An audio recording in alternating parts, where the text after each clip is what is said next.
Hello and welcome back to View from the Dugout. I'm Lainie Fritz, joined with Kevin Bass, and unfortunately we are not talking about an Astros Game 2 win. They made it interesting, though. They did, right there at the end. They made it interesting at the end. We both said we wouldn't be surprised if Bregman hit a home run right there, because you never know with that guy what he's going to do. Yeah, it looked like he just missed it. Yeah. But, I think the plane ride back home won't be too bad. But you got to give it to Boston. Boston, they allowed, they capitalized on the mistakes from the Astros anyway. That was a big deal. And, Price kept him in the game. He did what he had to do. Their bullpen came alive a little bit and held us, pretty much to no runs for, 4, 5, 6 innings. And, you got to tip your cap where, where it's needed. So. And you said before the game, of course, you can never underestimate these Astros team and how they could sweep any team they want. But at the same time, you said it before, the Red Sox, they've won 108 games. They're not going down easily, especially in Fenway. Of course, exactly. They're in front of their home crowd. And it would have been nice for coming home 2-0, but, it's pretty hard. A team that's won 108 games, how are you going to, to sweep them? I mean, you're asking a lot. But, like I said, they made it interesting tonight. They really did. They did. And another thing you mentioned pregame was you said that this is about playing mistake-free baseball on this type of stage, and the Astros, they simply did not do that tonight. Kind of talk about some of those errors and how they affected the outcome of this game. The pass balls, the cross-ups, the mix-ups, and all that stuff, and that really played a big part. You don't want to give away outs, Astros gave away a few outs. They did some bumble plays there that pretty much kind of, for me, it sealed their fate.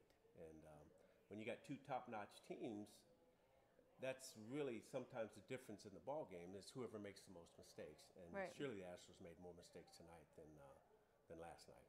Yes, they did. Cool. Question really quick. Can you guys hear okay? I'm getting a couple comments that the audio is low. Are you guys hearing us okay? Anything we can do to help that? I'm hearing Matt, can you hear me over there? Sorry, guys, this is live, so we're doing it on the fly here. You're getting to see behind the scenes, and that's where the fun is. But we're going to make sure that you guys can hear our volume here. We're getting it fixed right now. Remember, if you can hear me right now, we've got I've got the feed pulled up right here on Facebook.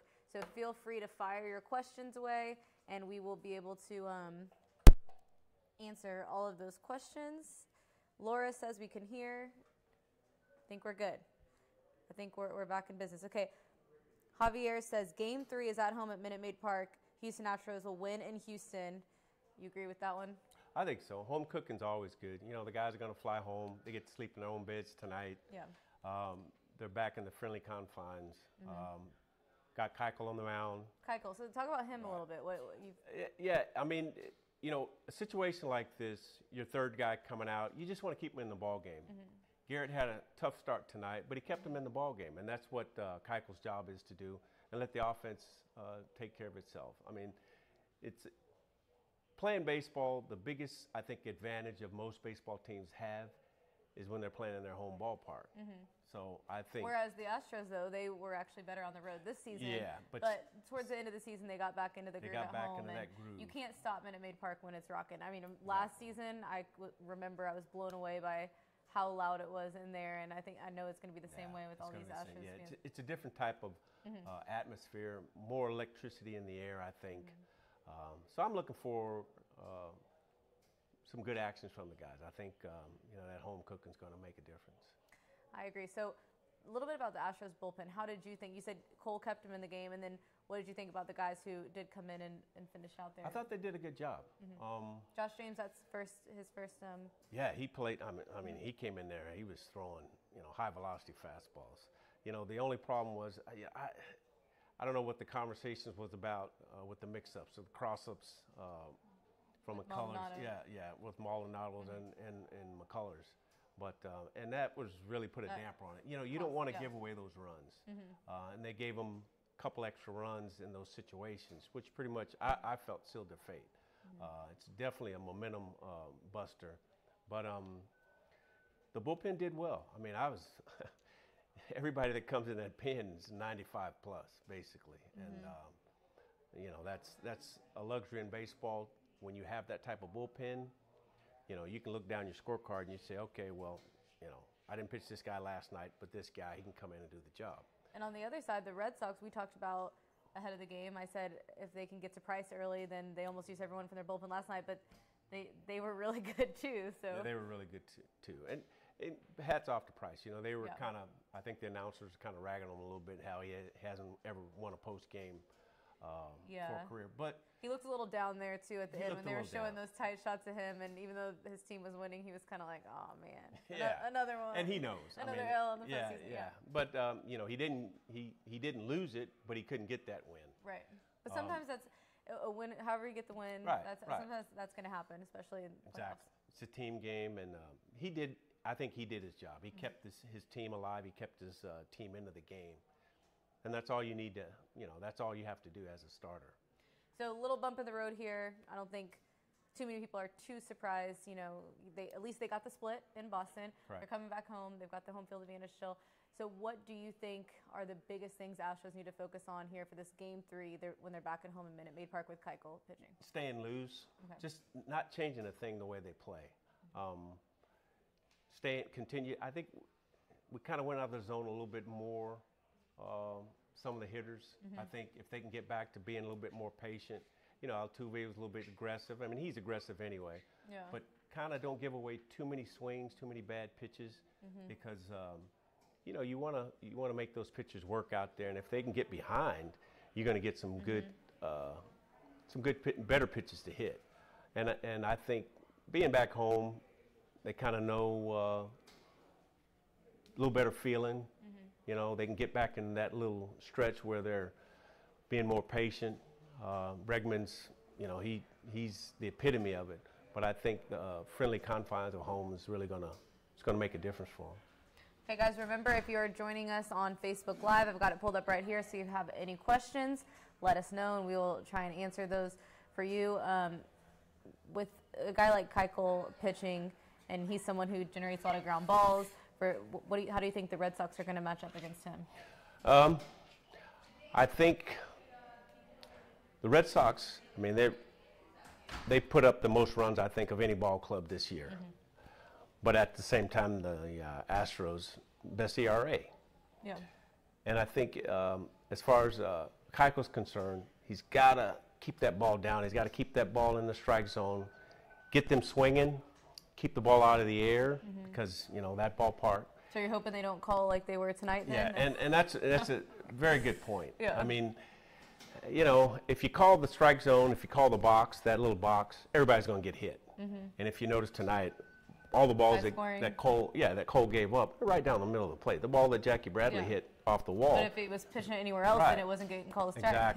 Exactly. And you know, a pitcher needs to be able to establish those corners. Pitcher cannot pitch down the middle of the plate and be successful in the major league level. Yeah, so we've got Ron Bishop said Cole let us down tonight, but that's kind of going on what you said a little bit. He was in a tough position, and it wasn't his best game. We'll definitely say that. But exactly. But really,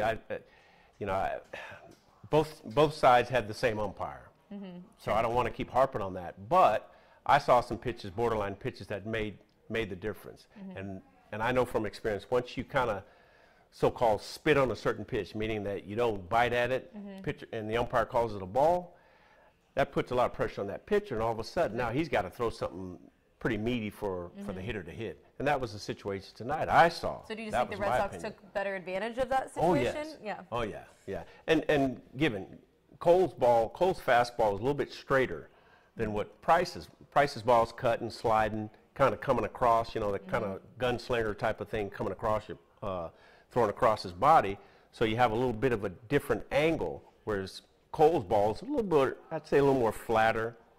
And so anyway, it just made a difference, you know. I mean, he was hitting some of the catcher's gloves right there, you know, it wasn't moving, and he was getting balls, you know, umpire saying ball. So that kind of puts a little, you know, it just puts a lot of pressure on the pitcher. Yeah, it dictates the game a lot more. Tara asked what was the score. It was 7-5, Red Sox win, so the Astros lost tonight. We've also got Alan says hello. Hi, Alan. How's it going? Quickly, give people a chance to answer or ask some more questions if they want to. But I thought it was an interesting insight from you when we were watching the game, and you talked about the way that the umpires are calling it a little differently, and you've noticed it's possibly where they're positioned behind the. Yeah, and you'll see sometimes a lot of umpires, they don't position themselves directly behind the catcher. They get themselves an angle, and most of the times they're sitting on the inside shoulder, meaning possibly the left shoulder. So therefore, they're going to give up. So they're more protected from. So they're more protected from the foul tips. Nobody likes to get with the foul tips. Yeah. And I think sometimes that skews umpires' visions, particularly when they're trying to call a certain part of the plate or whatever. You see a lot of pitches go that should be strikes, from what I notice. They're right there on the corner, and particularly he's farther away from that outside corner on a right-handed hitter. And so, yeah, you end up missing a lot of calls, and, that. You feel like that was definitely the case tonight? I thought Whether so. it was for that reason or not. Yeah, there was I thought so. I mean, but they all do. A lot of umpires do. But sometimes I think. They don't have as much. Yeah, they don't have that. Much. Yeah. So we have a special comment here from Elaine Bass. That's Mama. I believe. Yeah, that's my wife. Well, we were just talking because my real birth name is Elaine, so we were talking about that earlier. Well, hi Elaine, nice to meet you via Facebook. We've got Thomas saying, Kevin Bassiger watching you play. That's awesome. Rosa says Cole and Maldonado need to practice more. They need to practice more, or maybe McCullers and Maldonado. Well, yeah. I mean, given Maldonado, he had a workout. He had a workout last night, and he had a workout today. I mean, and I thought he did a fair job. Yeah. The cross-ups, like I said, I don't know if it was a miscommunication. He saw more fingers or less fingers. And then some of them were straight into the dirt. Yeah, anyway, some of them were straight in the dirt. And that's his job. I mean, really, oftentimes those pitches are intentional. You want to bounce a pitch, but you want to have the confidence enough in that catcher where he can block that pitch. You're going to stop it, right? And so, like I said, it wasn't the best foot forward tonight. Yeah. But but I think it's good. Get that out of their system. Let's get like that nervous, weird game out in game 2 rather than later down in this series. Exactly. So let's end on this. Lisa says it's all good. The Astros are coming home and they're going to win because I believe in my boys. And I say, I agree with you, Lisa. So I think the whole town of Houston does too. We saw what they could do last season, and we are ready for them to keep that rolling back here on Tuesday, game 3. Keuchel starting. Let's go Stros. So thank you guys for joining us. Do it.